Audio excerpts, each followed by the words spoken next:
দুই একজন লোক মনে হইতেছে ফোরাডুন খেয়ে বসে। ফোরাডুন খাওয়ার কথা কেন বলছে আপনাদের এলাকায় আছে কিনা জানি না, আমাদের এলাকায় আছে। ছোট ছোট বাচ্চারা ফুটি মাছের কানসার ভিতরে ফোরাডুনের দানা দিয়ে বগ মারে। এই ফোরাডুনওয়ালা ফুটি মাছ বগে খাওয়ার পরে জিম ধরে। আমাকে মধ্যে দুই একজনের অবস্থা তাই। আপনাকে দোষটা রাত অনেক হয়ে গেছে, আমি বেশি সময় নেব না, অল্প সময়ের মধ্যে ছেড়ে দিব ইনশাআল্লাহ, কমপক্ষে 1 ঘন্টা। আল্লাহ পাক রব্বুল আলামিন আমাদের সকলকে জান্নাতের বাগানে আসার অবসর তৌফিক দান করেছেন, এই জন্য আমরা খুশি না বেজার? খুশির সমাজ খুব আস্তে হয় না জোরে? হুজুর লোক সংখ্যা কম। যদি বলেন লোক সংখ্যা কম, আমি তাতে আপনাদের কথার সাথে একমত। এরপরে বন্ধু জিজ্ঞাসা করতে চাই, এই কয়জন মানুষ যদি কোনো নির্বাচনী স্লোগান হতো আর যদি বলা হতো অমক ভাইয়ের চরিত্র, বন্ধু জিজ্ঞাসা করতে চাই, এই যে স্লোগান দেওয়া হয় অমক ভাইয়ের চরিত্র ভুলের মতো পবিত্র, স্লোগান কি সঠিক? যারা বলেন সঠিক। এই যে স্লোগান দেওয়া হয় অমক ভাইয়ের চরিত্র ভুলের মতো পবিত্র, এই স্লোগানটা একমাত্র জনাবে মুহাম্মদ রাসূলুল্লাহ সাল্লাল্লাহু আলাইহি ওয়াসাল্লামের শানে প্রযোজ্য। আমার মতো মুফতি শফিকের ব্যাপারে যদি বলেন শফিক সাহেবের চরিত্র ভুলের মতো পবিত্র, সম্পূর্ণ মিথ্যা কথা, বানোয়াট কথা, এর মধ্যে কোনো সন্দেহ নেই, ঠিক না? আমার আপনার চরিত্র যা এতটুকু বললেই চলে। অমক ভাইয়ের চরিত্র নামাজ নাই একত্র। জোরে বলেন ঠিক কিনা? এই জান্নাতের বাগানে আসার অবসর তৌফিক দান করেছেন কে? ক্ষমতা দিয়েছেন কে? আল্লাহর দেয়া ক্ষমতা প্রয়োগ করে আল্লাহ পাক রব্বুল আলামিনের দরবারে জোরে সোরে শুকরিয়া আদায় করি। সকলেই বলি আলহামদুলিল্লাহ। শুকরিয়া আদায় করলাম কার? জোরে বলেন কার? আল্লাহ কে আছে? জোরে বলেন আছে? কয়জন? জোরে বলেন কয়জন? আল্লাহ যে একজন, তার প্রমাণ কি?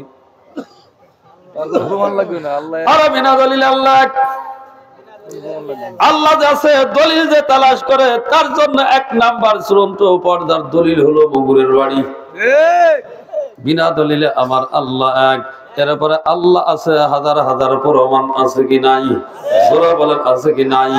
আকাশের দিকে তাকে আল্লাহর পরিচয়, জমিনের দিকে তাকে আল্লাহর পরিচয়, রাত্রের দিকে তাকে আল্লাহর পরিচয়, দিনের দিকে তাকে আল্লাহর পরিচয়, চন্দ্রের দিকে তাকে আল্লাহর পরিচয়, সূর্যের দিকে তাকে আল্লাহর পরিচয়, গাছের দিকে তাকে আল্লাহর পরিচয়, মাছের দিকে তাকে আল্লাহর পরিচয়, ঠিক কিনা? আচ্ছা, মানুষ ভালো দেখি রাত্র কেন কালো, চন্দ্র সূর্য কোথা থেকে পেল এত আলো, পশু পাখি কয় না কথা, মানুষ কেন কয় বলো বলো, এসব মানুষ কেমন করে হয়, ফুলগুলো সব নানা রঙে কেমন করে হয়, পাতাগুলো সবুজ বটে ফুলের মতো নয়, দুধ কেন হয় সাদা, মরিচ কেন ঝাল, আমগুলো সব পাকলে পরে কেমনে হয় তা লাল, আমরা সবাই বাস করি ভাই এই দুনিয়ার রঙে, হাতের রাখা আর সিয়ারা মেলে না কারো সঙ্গে, আর মেলে না কথার ধরুন আঙ্গুলের টিপ, আর মেলে না কথার ধরুন আঙ্গুলের টিপ, আল্লাহ তাআলা একজন আছেন, প্রমাণ হলো ঠিক। আর প্রমাণের দরকার আছে? আকাশের দিকে তাকে আল্লাহর পরিচয়, জমিনের দিকে তাকে আল্লাহর পরিচয়, চন্দ্রের দিকে তাকে আল্লাহর পরিচয়, সূর্যের দিকে তাকে আল্লাহর পরিচয়, গাছের দিকে তাকে আল্লাহর পরিচয়, মাছের দিকে তাকে আল্লাহর পরিচয়।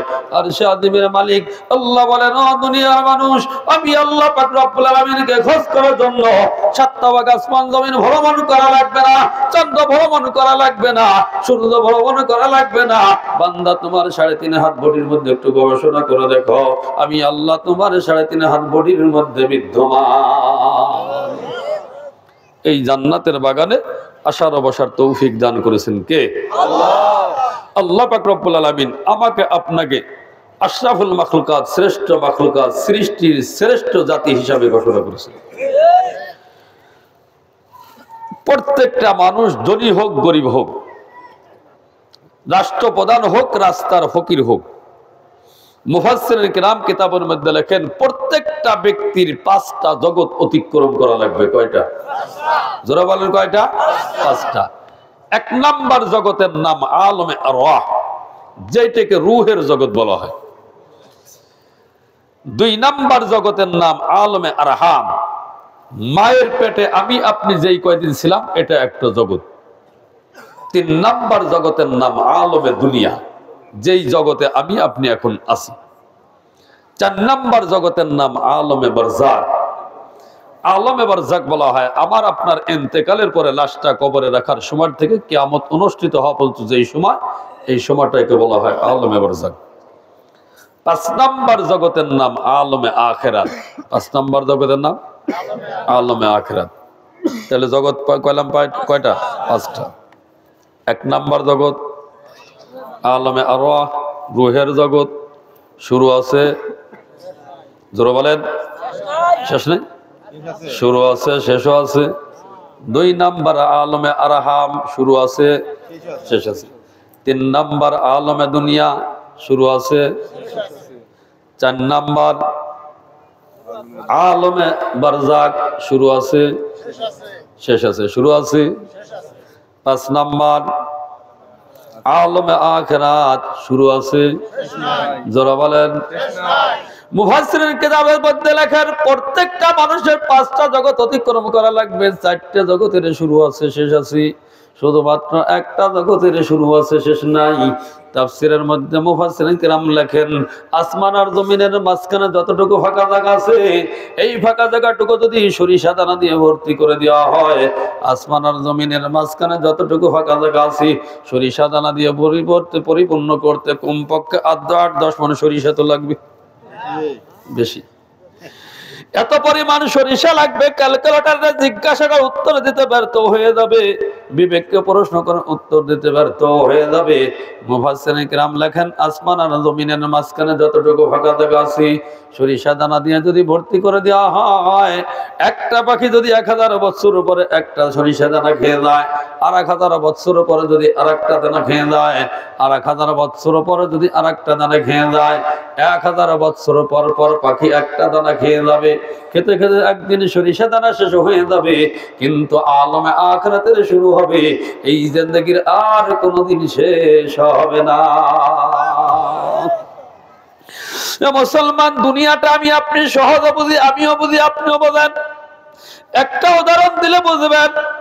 বাংলার জমিন থেকে আমি আপনি বহির্বিশ্বে যদি যাই, আমেরিকা যাই, জার্মান যাই, জাপান যাই, ইটালি যাই, অস্ট্রেলিয়া যাই, ফিলিস্তিন যাই, পাকিস্তান যাই, আর আমার প্রতিবেশী, আমার আপনার প্রতিবেশী বন্ধু রাষ্ট্র ভারত যদি যাই, বন্ধু রাষ্ট্র, এই বন্ধু রাষ্ট্র ভারত যদি যাই, প্রত্যেকটা মানুষের 2টা জিনিসের দরকার। কয়টা? জোরে বলেন কয়টা? আর একটু জোরে বলেন কয়টা? 1 নাম্বার সুন্দর একটা পাসপোর্ট। শুধু পাসপোর্ট হলেই হবে না, সুন্দর একটা পাসপোর্ট। 2 নাম্বার সুন্দর একটা, জোরে বলেন। মুসলমান, বাংলার জমিন থেকে আমি আপনি বহির্বিশ্বে গিয়েছি, আমেরিকা যাই, জার্মান যাই, ইটালি যাই, অস্ট্রেলিয়া যাই, ফিলিস্তিন যাই, পাকিস্তান যাই, আর আবার আপনার প্রতিবেশী বন্ধু রাষ্ট্র ভারত যদি যাই, আমার আপনার কাছে সুন্দর একটা পাসপোর্ট আছে, সুন্দর একটা ভিসা আছে, আমার আপনার কোনো টেনশন নাই, কোনো চিন্তা ভাবনা নাই। মুসলমান, আমার আপনার কাছে সুন্দর একটা পাসপোর্ট যদি না থাকে, ভিসা যদি না থাকে, ও মুসলমান, আমার আপনার জেলখানা ছাড়া কোনো উপায় নাই। তেমনি ভাবে আল্লাহ পাক রব্বুল আলামিন বলেন, ও দুনিয়ার মানুষ, 5টা জগতের 4টে জগতের শুরু আছে, শেষ আছে, শুধুমাত্র একটা জগতের শুরু আছে, ওই জগৎটার শেষ নাই। এই জগৎটার নাম হলো আলমে আখিরাত। আর সে আযীমের মালিক আল্লাহ কয়, বান্দা, এই আলমে আখিরাতে যদি তুমি 2টা জিনিস নিয়ে আসতে পারো, 1 নাম্বার সুন্দর একটা পাসপোর্ট, 2 নাম্বার সুন্দর একটা ভিসা দিয়ে যদি আসতে পারো, আর সে আযীমের মালিক আল্লাহ কয়, বান্দা, তোর কোনো টেনশন নাই, তোর কোনো চিন্তা ভাবনা নাই। কার কথা? জোরে বলেন, কার কথা? আল্লাহ কয়, ওয়ালা তাখাফু ওয়ালা তাহজানু ওয়া আবশিরু বিল জান্নাতিল্লাতী কুনতুম তুআদুন।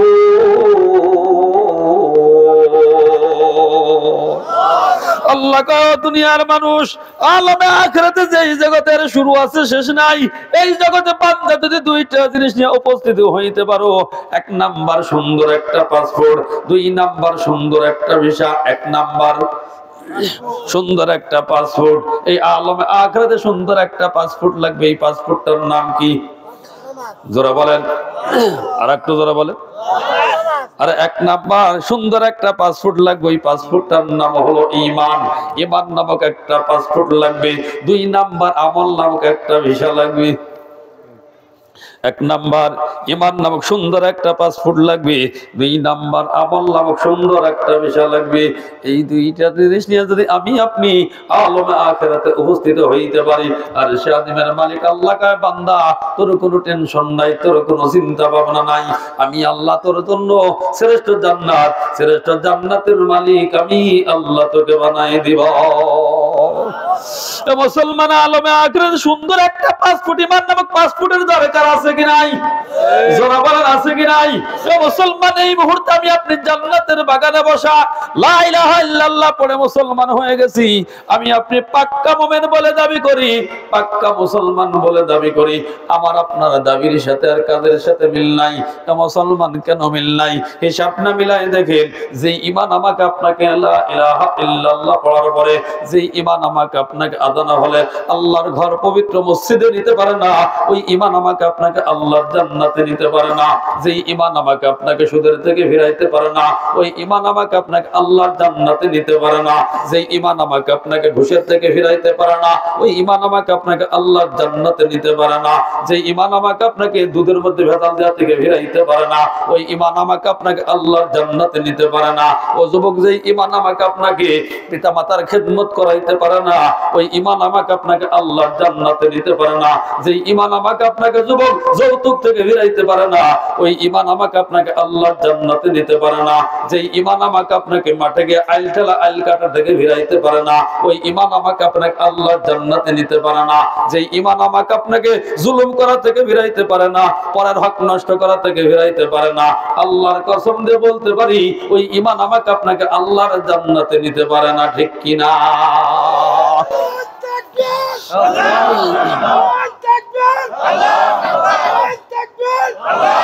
তো মুসলমান লা ইলাহা ইল্লাল্লাহ পড়ে আমি আপনি যখন মুসলমান হয়ে গেছি, ইমানদার ব্যক্তির জন্য, প্রত্যেকটা ব্যক্তির জন্য 2টা হক, একটা হলো হকুল্লাহ, একটা হলো হকুল ইবাদ। একটা হলো আল্লাহর হক আর একটা হলো বান্দার হক। আল্লাহর হক আল্লাহ ইচ্ছা করলে মাফ করে দিবে। নামাজ পড়া আমার আপনার উপর ফরজ, এইটা আল্লাহর হক। নামাজ আমি আপনি পড়ি নেই, আল্লাহ আমার আপনারা শাস্তি দিবে। আল্লাহ ইচ্ছা করলে আমার আপনারা মাফ করে দিতে পারে। রোজা রাখা আমার আপনার উপর ফরজ, আল্লাহর হক। আর রোজা আমি আপনি ছেড়ে দিয়েছি, আর আমার আমলনামায় গুনাহ লেখা হবে, আল্লাহ আমার আপনারা মাফ করে দিবে। আল্লাহ ইচ্ছা করলে আমার আপনারা শাস্তি দিতে পারে। মুসলমান আর একটা হলো বান্দার হক। বান্দার হক, বান্দা যত সময় পর্যন্ত নামাজ না করবে, আর সে আদিমের মালিক আল্লাহ আমার আপনারে কোনোদিন ক্ষমা করবেন না। মুসলমান বর্তমান সমাজে বান্দার হক নষ্ট করা হয় কি হয় না? জবানা হয় কি হয় না? মুসলমান চিন্তা ভাবনা করে দেখেন, এই অত্র এলাকায় মিলে যাইতে পারে, হিসাবটা মিলান। হতে পারে আলালপুর এলাকায় 10 বিঘা সম্পদ মালিক আছে কি নাই? 20 বিঘা সম্পদের মালিকও হতে পারে আছে। মুসলমান এই ধনী লোকটা দেখবেন যখন হজ করার জন্য চিন্তা ভাবনা করে হজে যাবে, মুসলমান হজের সমস্ত কাজকর্ম শেষ হয়ে গেছে, এবার হজে যাবে। হজে যাওয়ার আগে চিন্তা ভাবনা করে বাবা নামের কলঙ্ক, চিন্তা ভাবনা করে একটা মাত্র পুত্র সন্তান আর 3-4টে কন্যা সন্তান। এমন মানুষ বর্তমান সমাজে আছে কি নাই? মুসলমান অর্থ সম্পদের মালিক, একটা মাত্র পুত্র সন্তান, 3-4টে কন্যা সন্তান। হজে যাওয়ার আগে বাবা নামক কলঙ্ক চিন্তা ভাবনা করে হজে যদি চলে যাই, আর ওখানে যদি আমার মৃত্যু হয়ে যায়, আমার একটা মাত্র পুত্র সন্তান আর 3-4টে কন্যা সন্তান, আমার মৃত্যুর উপরে আমার কন্যা সন্তানগুলি একত্রিত হয়ে আমার অর্থ সম্পদ সব বিক্রি করে নিয়ে চলে যাবে, আমার পুত্র সন্তানটার বসবাস করতে কষ্ট হয়ে যাবে। এই চিন্তা চেতনা করে, এই চিন্তা ভাবনা করে বাবা নামের কলঙ্ক সমস্ত অর্থ সম্পদ মেয়েদেরকে মাহরুম করিয়া তাদের কাছে অনুমতি না নিয়া, তাদেরকে না জানাইয়া একটা মাত্র পুত্র সন্তানের নামে রিস্টি করিয়া বাইতুল্লাহ হজ করার জন্য চলে যায়। বাইতুল্লাহ জিয়ারত করে আর বাইতুল্লাহর ঘরে বসে 2 চোখের পানি ছেড়ে আল্লাহর দরবারে দোয়া করে, রব্বানা হায় রব্বানা হায় রব্বানা। আর সে আদিমের মালিক আল্লাহ ডাক দে কয়, পোড়া কপাইলা হাজী সাহেব, কাজ হবে না, কাজ হবে না, কাজ হবে না, কাজ হবে না। বান্দার হক নষ্ট করবা, বাইতুল্লাহ গিয়ে হজ করবা। আর শাদিমের মালিক আল্লাহ কয়, আরে বান্দার হক নষ্ট করছো, মেয়ের হক নষ্ট করছো, সমস্ত অর্থ সম্পদ ছেলের নামে কি করেছো, রেজিস্ট্রি করে দিয়া বাইতুল্লাহ হজ করার জন্য গেছো। আল্লাহ যদি আমার আপনার 1 লক্ষ বছর হায়াত দেয়, 1 কোটি বছর হায়াত দেয়, কোরআন হাদিস যদি সঠিক হয়, আল্লাহর কসম দিয়ে বলতে পারি একটা সিজদা আল্লাহর দরবারে কবুল হবে না, একটা রুকু আল্লাহর দরবারে কবুল হবে না। বান্দার হক নষ্ট করে মসজিদে গিয়ে সিজদায় পড়ে থাকলে একটা সিজদা আল্লাহর দরবারে কবুল হবে না। ও মুসলমান, তাহাজ্জুদ পড়লে আল্লাহর দরবারে কবুল হবে না। নফল ইবাদত বন্দেগী কোন ইবাদত আল্লাহর দরবারে কবুল হবে না। একটা দোয়া আল্লাহর দরবারে কবুল হবে না। এ মুসলমান, তার জ্বলন্ত প্রমাণ আল্লাহর ওলি ইব্রাহিম ইবনে আদম রাহমাতের ঘটনা। আল্লাহর ওলি ইব্রাহিম ইবনে আদম রাহমাতুল্লাহ বাইতুল মুকাদ্দাসে ইবাদত বন্দেগী করে, তাহাজ্জুদ পড়ে, চাষ পড়ে, আওয়াবিন পড়ে, জিকির আজকার করে, ফরজ পড়ে, নফল পড়ে, সব ইবাদত বন্দেগী করে। ইবাদত বন্দেগী করতে করতে একদিন গভীর রজনীতে ঘুমায় গেছে। ঘুমের মধ্যে স্বপ্নে দেখতেছেন এক ব্যক্তি ইব্রাহিম ইবনে আদম রাহমাতুল্লাহ পায়ের কাছে বসা, আর এক ব্যক্তি মাথার কাছে বসা। পায়ের কাছের ব্যক্তি মাথার কাছের ব্যক্তির কাছে জিজ্ঞাসা করে, ভাই কি ব্যাপার? 1টা বছর গত হয়ে গেল, আল্লাহর ওলি ইব্রাহিম ইবনে আদম রাহমাতুল্লাহ কোনো ইবাদত আল্লাহর দরবারে কবুল হয় না। মাথার কাছের ব্যক্তি উত্তর দেয়, ভাই তুমি কি জানো না আল্লাহর ওলি ইব্রাহিম ইবনে আদম রাহমাতুল্লাহ বান্দার হক নষ্ট করেছে, যার কারণে কোনো ইবাদত আল্লাহর দরবারে কবুল হয় না। এই স্বপ্নটা দেখার পরে আল্লাহর ওলি ইব্রাহিম ইবনে আদম রাহমাতুল্লাহ ঘুমটা ভেঙে গেছে। ঘুমটা ভাঙার পরে সকালবেলা চিন্তা ভাবনা করে, কার হক নষ্ট করলাম, কোথায় ত্রুটি হলো, চিন্তা ভাবনা করতে করতে ওনার মনে হয়ে গেল 1টা বছর পূর্বে একটা দোকান থেকে কিছু খুরমা খেজুর ক্রয় করেছে। প্যাকেটটা নিয়ে যখন রওনা দেয়, পার নিচে তাকায় দেখে 2টে খেজুর পড়া। উনি চিন্তা ভাবনা করেছে, এই খেজুর 2টে বুঝি উনার কিনা খেজুর, আসলে এই 2টে কিনা খেজুরের মালিক উনি না। উনি চিন্তা ভাবনা করে, এই জায়গা কোনো প্যাচ লাগলে হতে পারে, এই জায়গায় কোনো সমস্যা হলে হইতে পারে, এই জায়গা বান্দার হক নষ্ট হইলে হইতে পারে। আল্লাহর ওলি ইব্রাহিম ইবনে আদম রাহমাতুল্লাহ ঘুমের থেকে উঠিয়া ওই প্রকৃত মালিকের কাছে মাপ চাওয়ার জন্য হাঁটতে হাঁটতে দোকানে চলে গেছে। দোকানে গিয়ে দেখতেছেন দোকানদার, ওই দোকানে নাই একটা যুবক বসা। আল্লাহর ওলি ইব্রাহিম ইবনে আদম রাহমাতুল্লাহ একবার ওই দিকে যায়, একবার এই দিকে আসে, একবার ওই দিকে যায়, একবার এই দিকে আসে, পাইচারি করে। যুবক ডাকতে জিজ্ঞাসা করে, আল্লাহর ওলি রে, মনে হয় আপনি কাউকে জানি খোঁজেন। এবার আল্লাহর ওলি বলতেছেন, যুবক রে, আমি তো এই দোকানের মালিককে খুঁজি। যুবক দু চোখের পানি ছেড়ে বলতেছেন, আল্লাহর ওলি রে, এই যুবক এই দোকানের যে প্রকৃত মালিক ছিলেন উনি আমার বাবা। কয়েকটা দিন হলো আমার আব্বা দুনিয়ার থেকে শেষ নিঃশ্বাস ত্যাগ করে চলে গিয়েছে। কেন আসছেন আপনি বলতে পারেন। আল্লাহর ওলি ইব্রাহিম ইবনে আদম রাহমাতুল্লাহ বলতেছেন, যুবক রে, 1টা বছর পূর্বে তোমার বাবার থেকে কিছু খেজুর ক্রয় করেছি। প্যাকেটটা দিয়ে যখন রওনা দেই, 2টে খেজুর আমার পায়ের নিচে পড়া পেয়েছি। আমি চিন্তা ভাবনা করেছিলাম, এই 2টে খেজুর বুঝি আমার কিনা। যুবক রে, এই 2টে খেজুরের মালিক আমি না, এই 2টে খেজুরের মালিক হলো তোমার বাবা। ও যুবক রে, আল্লাহর হস্তে তুমি আমাকে মাফ করে দাও। যুবক উত্তর দিয়েছেন, কত সুন্দর উত্তর দিয়েছেন, যে বাপ যদি ভালো হয় বেটা ভালো হয়, ঠিক কিনা? বাপ যদি ভালো হয়, জোরে বলেন, বাপ যদি ভালো হয়, বাপ ভালো তার বেটা ভালো, মা ভালো তার ঝি, গাই ভালো তার বাছুর ভালো, দুধ ভালো তার ঘি। কচুর মতো কচু হলে অল্প জালে সেজে, মানুষের মতো মানুষ হলে অল্প কথায় বোঝে। গাই তি বাছুর চেনে, বাছুর চেনে গাই, মুরগি তি খাপড়া চেনে, কুত্তে চেনে ছাই। যেমন বাবা তেমন সন্তান। উত্তর কত সুন্দর দিয়েছে। যুবক বলতেছে, ও আল্লাহর ওলি রে, 2টে খেজুর আপনি আমার কাছে মাপ চাইলেন, আমার বাবা দুনিয়ার থেকে চলে গেছে। এই 2টে খেজুরের মালিক আমি একা না, এই 2টে খেজুরের মালিক ওই যে আমাদের ছোট্ট একটা ঝুপড়ি ঘরে দেখা যায়, ওই ঘরের মধ্যে আমার একটা বোন আছে, আমার মা বেঁচে আছে, আমার অংশ আল্লাহর হস্তে আমি আপনাকে মাফ করে দিলাম। বাদ বাকি 2টা অংশ আমার বোন আর মার থেকে মাফ চেয়ে নেন। আর আমি আর আপনি বলতাম, হুজুর খাইছেন 2টি পেঁয়াজ, জানতো। প্রকৃত মালিকের কাছ থেকে মাপ চেয়ে নেন। আর বর্তমান সমাজের অবস্থা বন্ধু, মা বাবা যদি মারা যায়, বোন যদি তার নিজের হক প্রাপ্য যদি বন্টন করতে আসে, ভাই উত্তর দিয়ে যায়, ওই যে পিয়ারপুর বাজারের কাছে একটা গাছ আছে, ওর দাম হলো 5 লাখ টাকা শতাংশ।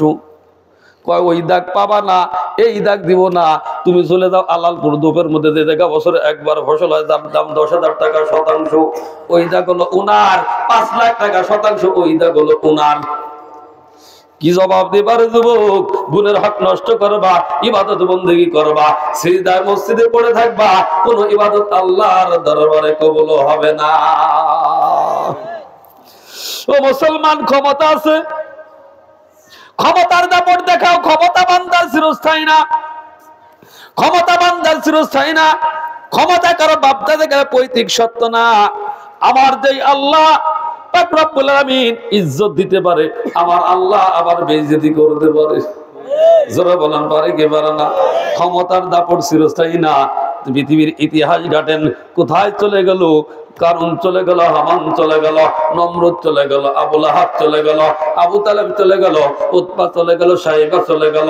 ও মুসলমান, ওই যে মিস্টার ফিরাউন, জবরদস্ত একজন বাদশা, শুধুমাত্র বাদশা না, দাবি করছে আনা রব্বুকুমুল আলা, আমি সবচাইতে বড় খোদা, আর সাদিবের মালিক। আল্লাহ ডাকতে কয়, ও দুনিয়ার মানুষ, তাকায় দেখো, ওই বড় খোদারে আমি আল্লাহ নীল নদের মধ্যে ইঁদুরের মতো সুবাই সুবাই মারছি। ওই আল্লাহ এখনো আছে কি নাই? জোরবান আছে কি নাই? আর একটা জোরবান আছে কি নাই? আরে ক্ষমতার দাপট দেখাবা, জুলুম করবা, 3 ব্যক্তির দোয়ার মাঝখানে কোনো পর্দা থাকে না। ওর মধ্যে এক ব্যক্তি মাজলুম যখন আল্লাহর দরবারে ফরিয়াদ করে, দোয়াটা সঙ্গে সঙ্গে আল্লাহর দরবারে কবুল হয়ে যায়। বিশ্বাস কি হয় মুসলমান? ও মুসলমান, তাকায় দেখেন, ওই যে কারণ চলে গেল, ফিরাউন চলে গেল, অনেক আগের কথা। বাংলার জমিনের দিকে তাকায় দেখেন, কোথায় গেল ক্ষমতার দাপট? উলামায়ে কিরামকে মিথ্যা মামলা দিলা, হ্যান্ডকাপ লাগাইলা, এই যে হ্যান্ডকাপের দাগটা এখনো চিহ্ন শেষ হয় নাই। কোথায় গেল ক্ষমতার দাপট? উলামায়ে কিরামকে রশি দিয়া লাগাইয়া গরুর মতো সাজুর দিয়া আদালতে হাজির করলা। কোথায় গেল ক্ষমতার দাপট? কোথায় গেল টাকা পয়সার দাপট? হ্যান্ডকাপ ঠিকই আছে, রশিও ঠিকই আছে, শুধুমাত্র হাতগুলো একটু পরিবর্তনও হয়ে গেছে। কোথায় গেল ক্ষমতার দাপট? আল্লাহ কয়, আতুইজ্জু মান তাশা আতুযিল্লু মান তাশা বিয়াদিকাল খায়র ইন্নাকা আলা কুল্লি শাইইন কাদির। আমার যেই আল্লাহ ইজ্জতের চেয়ারে বসাইতে পারে, আমার আল্লাহ যদি ইচ্ছা করে আবার 45 মিনিটের মধ্যে রাষ্ট্রীয় চেয়ার থেকে নামাইয়া বাংলার জমিন থেকে বহির্বিশ্ব পাঠাইতে পারে। কোথায় গেল ক্ষমতার দাপট? কোথায় গেল টাকা পয়সার দাপট? মুসলমান, এই যে হাতের চিহ্নটা এখনো শেষ হয় নাই। আপনারা দেখেছেন পার্শ্ববর্তী উপজেলা, সালতা উপজেলা তাণ্ডবের মামলা, আমি ওর নাম দিছি গজবের মামলা। আমার মাদ্রাসা বোয়ালমারী উপজেলা, এই সালতা তাণ্ডবের দিন, এই গজবের দিন আমার 2টা পা সালতা এরিয়ার মধ্যে পড়ে নাই। এর উপরে 2টা ষড়যন্ত্রমূলক মিথ্যা মামলা আমার নামে দেওয়া হয়েছে। 1 বছর 2 মাস আত্মগোপন করার পরে ফরিদপুর আদালতে যখন কোর্ট সিলিন্ডার করলাম, সঙ্গে সঙ্গে ম্যাজিস্ট্রেট আমার জামিনটা নামঞ্জুর করে দিল, সঙ্গে সঙ্গে হ্যান্ডকাপটা লাগাই দিল। আমি বললাম, ভাই, চুরি করে নেই, রাহাজানি করে নেই, ছিনতাই করে নেই, যেই মামলা আমার নামে দেওয়া হয়েছে, ন্যূনতম এই মামলার সঙ্গে, ঘটনার সঙ্গে আমি জড়িত না, মেহেরবানি হ্যাঁ করে হ্যান্ডকাপটা একটু ঢিলাই দেন। এই কথা বলার কারণে মনে হইলো হ্যান্ডকাপটা আর একটু টাইট করে দেওয়া হলো। সময় যত গড়ায় হ্যান্ডকাপটা হাতের মধ্যে বিদ্ধ হয়ে যায়, সময় যত গড়ায় হ্যান্ডকাপটা হাতের মধ্যে বিদ্ধ হয়ে যায়। একটা পর্যায়ে অসুস্থ হয়ে পড়লাম, 2 জন পুলিশ ভাই আমার সহযোগিতা করলো, হ্যান্ডকাপটা খুলে দেওয়া হলো। আদালতে ওর মধ্যে জেলখানার মধ্যে বন্দি করা হলো। দেখা সাক্ষাতের কোনো সুযোগ নাই, সপ্তাহে মাত্র 10টা মিনিট কথা বলতে দেয়। তা একটা নাম্বারে বলা যাবে, 2য় নাম্বারে বলার কোনো সুযোগ নাই। মার সঙ্গে কথা বললে বাবার সঙ্গে কথা বলতে পারি না, বাবার সঙ্গে কথা বললে মার সঙ্গে কথা বলতে পারি না, মাদ্রাসায় কথা বললে বাড়িতে কথা বলতে পারি না, বাড়িতে কথা বললে মাদ্রাসায় কথা বলতে পারি না। 1 মাস 3 দিন পরে আমাকে যখন আদালতে হাজির করা হলো, মুসলমান, আমাকে এই জেলখানার কারাগারের মধ্যে বন্দী করা হলো। জানলার ভিতর দিয়ে বাহিরে মা দেখতে পাই, বাবা দেখতে পাই, স্ত্রী দেখতে পাই, পুত্র দেখতে পাই, ছেলে দেখতে পাই, মেয়ে দেখতে পাই। আমি চিৎকার করে কি বলি, ওরা শুনতে পায় না, ওরা আবার চিৎকার করে কি বলে, আমি শুনতে পারি না।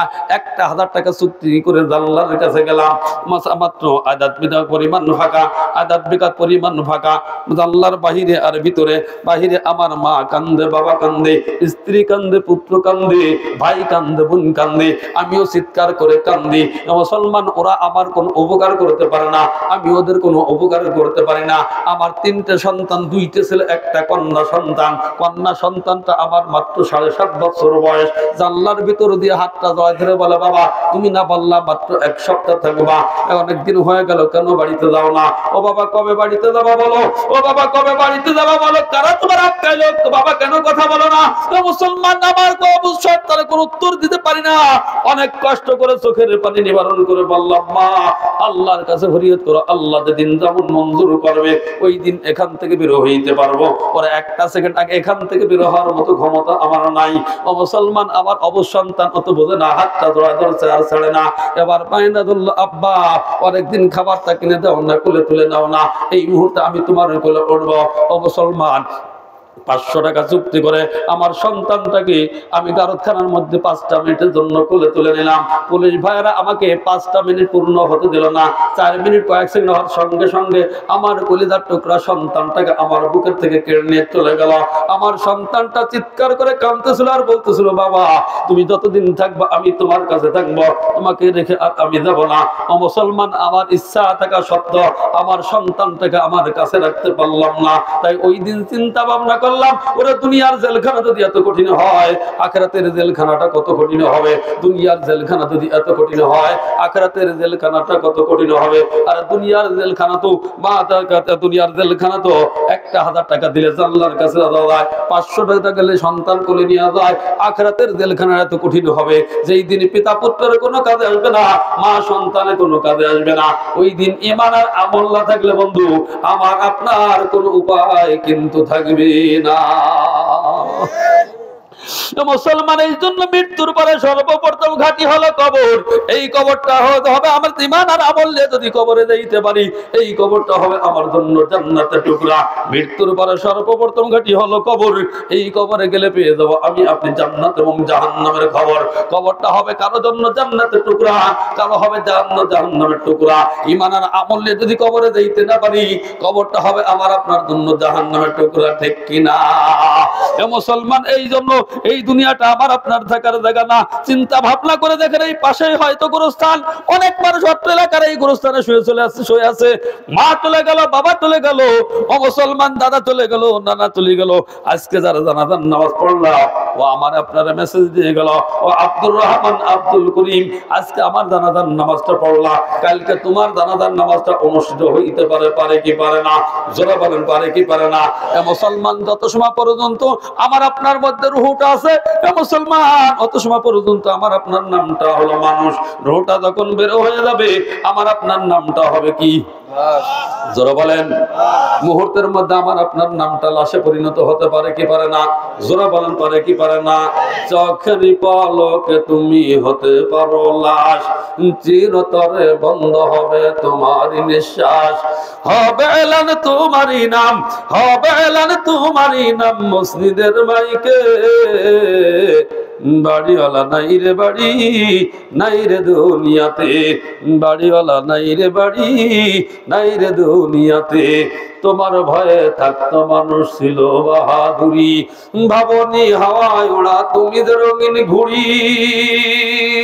সুতায় টান দিলে মালিক, সুতায় টান দিলে মালিক পারবে না থাকিতে। বাড়িওয়ালা নাই রে বাড়ি, নাই রে দুনিয়াতে, বাড়িওয়ালা নাই রে বাড়ি, নাই রে দুনিয়াতে। এমন